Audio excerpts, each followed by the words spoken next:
Il était le garçon que tout le monde enviait, celui promis à un avenir radieux, celui que les professeurs citaient comme exemple, que les parents montraient du doigt avec fierté. Mais personne n'avait vu la fissure, personne n'avait entendu le cri silencieux, personne n'avait imaginé que l'élève le plus brillant de sa génération finirait par perdre la raison, à cause de ceux qui prétendaient l'aimer le plus. L'œil du baobab s'ouvre.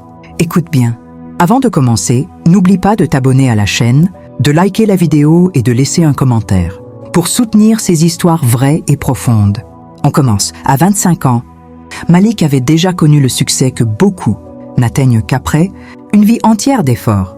Diplômé avec les plus grands honneurs, couronné par des concours prestigieux, sollicité par des entreprises ambitieuses. Il était devenu, malgré lui, le symbole de la réussite dans sa famille. Depuis l'enfance, son destin avait été tracé sans qu'il n'ait son mot à dire. « Tu seras le premier docteur de la famille. Tu porteras notre nom vers le sommet. Tu ne dois jamais échouer. » Ces phrases, répétées comme des prières, avaient façonné son âme. Et aujourd'hui encore, elles résonnaient dans sa tête comme des tambours qui ne cessent jamais de battre.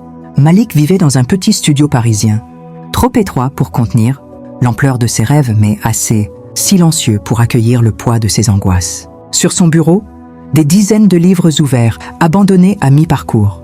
Des cahiers remplis d'équations qu'il ne supportait plus de regarder. Et sur un mur, un tableau où étaient affichées les attentes de sa famille. Devenir chercheur, publier dans des revues internationales, rapporter l'honneur à la maison. Un honneur qui n'était jamais assez grand. Ce matin-là, Malik sentit quelque chose céder en lui.